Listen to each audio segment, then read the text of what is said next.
Thank you and welcome back. I appreciate you joining me. This is just going to be a quick update from the abortion front. An all-male group of Christian nationalist, anti-abortion religious leaders from around the country met this past week in Georgia to menace people at women's care clinics and to discuss the strategies that should be used to end abortion in every state, at any stage, for any reason, without exception, for rape or incest, and with criminal punishment for the pregnant person, including the death penalty. The irony headache that gives me is just too much. I don't know what to do.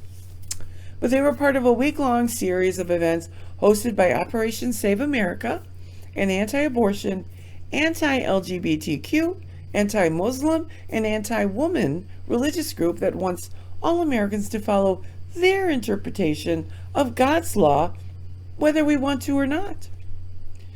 The theme of their national event was, unironically, unity, as they try to patch the divisions within the anti-abortion circles over what they describe as the proper approach in response to legislation that seeks to limit or entirely restrict abortion procedures. Like, do we put women to death? Do we just imprison them for life? Do we charge them with murder?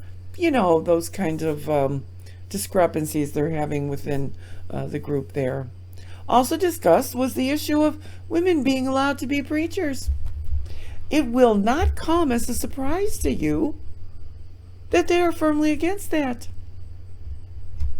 Not a one of them is for that. The panel focused on legislation that they call equal protection bills, such as Georgia's House Bill 496, also called the Georgia Prenatal Equal Protection Act, which was introduced in February but didn't advance to the state's House. An equal protection bill, by its very definition, is one that adds criminal penalties to a pregnant person for the intentional termination of a pregnancy at any stage, with no exception for rape or incest. The law would make an exception if the abortion was performed to prevent the pregnant person's imminent death or great bodily injury. That's so magnanimous of them, so generous. But they're advocating for similar bills in more than a dozen states, including Alabama, Arizona, Missouri, Kentucky, and Oklahoma. So far, no states have passed an equal protection bill, but several, including Georgia, did pass what anti-abortion advocates call heartbeat bills that ban abortions after 6 weeks of pregnancy before most people even know they're pregnant. And they're working to create model legislation that grants legal personhood to fertilized eggs, which would limit in vitro fertilization, and it assigns penalties to people who have abortions in addition to doctors who provide them. Some of these legislative efforts have been defeated by organizations that are against criminal penalties for pregnant people. Regardless of the strategy, the panelists agreed changing the culture of America to take on a Christian biblical worldview, which will require all pastors to take the same position on abortion as theirs. This, my friend, is called Christian nationalism. The state working with Christianity to force a set of beliefs onto the population and to punish the population if they refuse to take on those beliefs.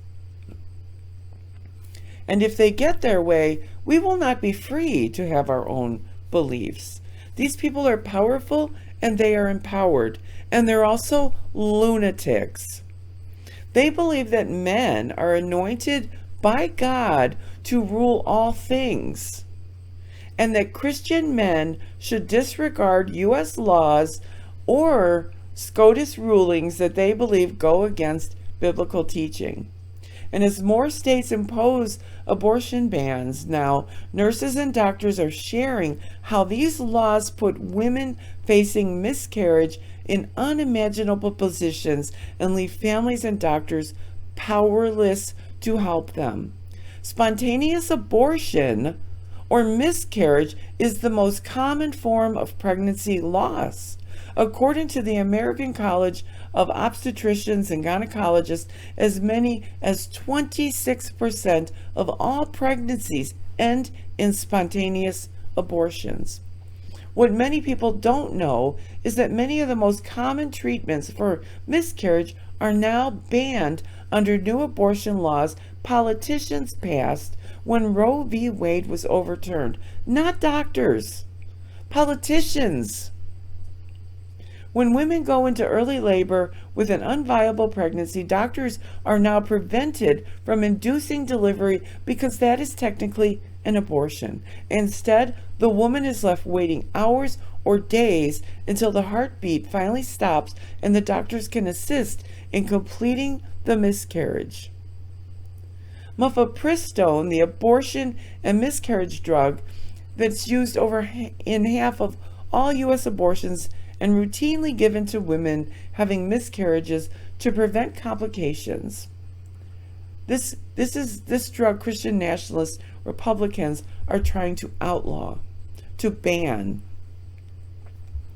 It's been used millions of times in the U.S. and around the world and is literally safer than Tylenol. It's been approved for use in the U.S. for over 20 years, first for helping women struggling with incomplete miscarriages and later combined with a second drug to safely, quickly induce early-stage abortion. If reducing the number of abortions was their singular and primary goal, these anti-abortion fanatics would be putting much of their time, effort, and money into sex education, birth control, universal health care, and government support for low-income families with children.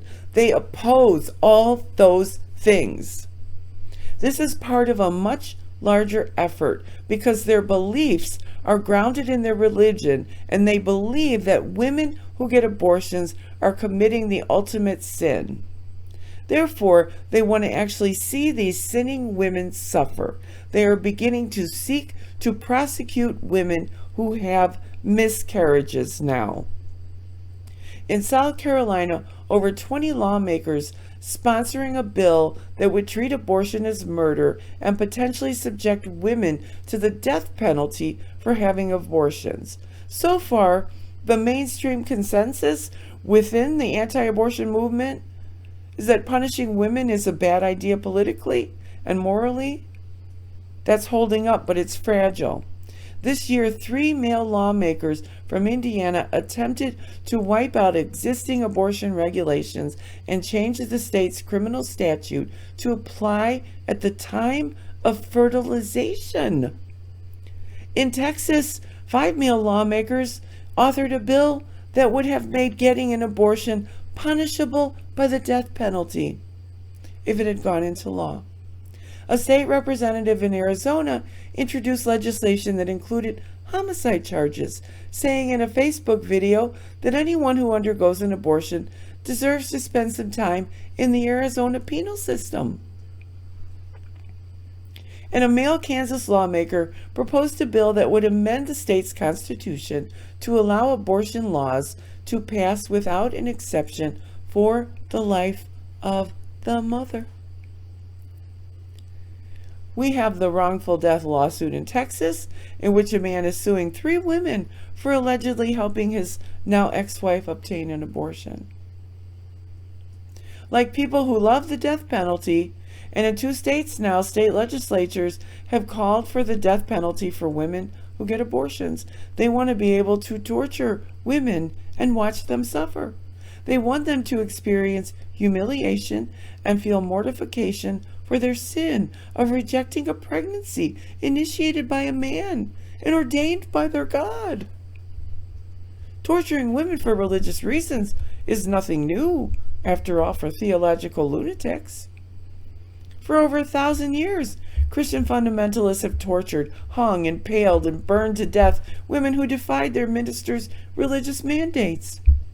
What we're seeing today in these attempts to regulate women's behavior by the radical fringe of the forced birth movement is an extension of religious fundamentalism and patriarchy that goes back as far as ancient Samaria. These Christian nationalists have a lust for power over women, and they're angry that women have gained their own autonomy. Which is why it's so clear that outlawing abortion pills for many of today's extremists is not about the safety of women.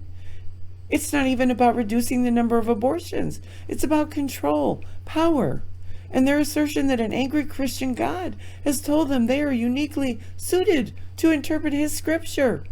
They and they alone can choose to embrace the punitive parts of Christianity and, of course, ignore the empathetic and loving parts of it.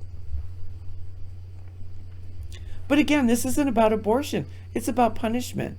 In the Mississippi State Legislature recently, Republicans would not even allow a debate on a Democratic amendment to an anti-abortion bill that provide help for poor women who are pregnant.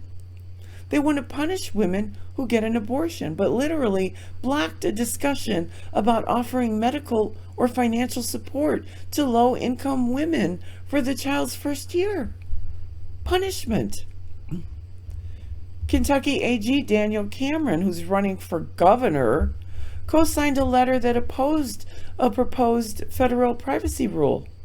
The rule would block state officials from accessing medical information on reproductive health care services people obtain out of state. That means Kentucky officials wouldn't be able to access out-of-state abortion records. In the letter, Cameron and 18 Republican attorneys general argued that the proposed rule would interfere with the ability of state officials to obtain evidence of potential violations of state laws. Then Cameron accused the Biden administration of promoting a false narrative that states are seeking to treat pregnant women as criminals or punish medical personnel who provide life-saving care. But the stated reason in his letter says it, right? They want the right to obtain out-of-state records to obtain evidence of out-of-state violations. The real goal of the GOP has always been to inflict severe punishment on women who don't conform to their rigid gender roles. The sadism that fuels the anti-choice movement is revealing itself day by day. Last week, the Texas Tribune reported on one of the first major tests of the Texas bounty hunter abortion ban, which allows ordinary people to sue anyone suspected of aiding or abetting an abortion. When the law was first passed, feminists warned that it would be used by abusive men to control and punish their female partners. Sure enough, the plaintiff in this case sounds every inch the vindictive ex-husband. He's literally suing his wife's friends for helping her leave him. Republicans aren't even pretending anymore. They're openly embracing the way these laws can be used to punish women for saying no to men.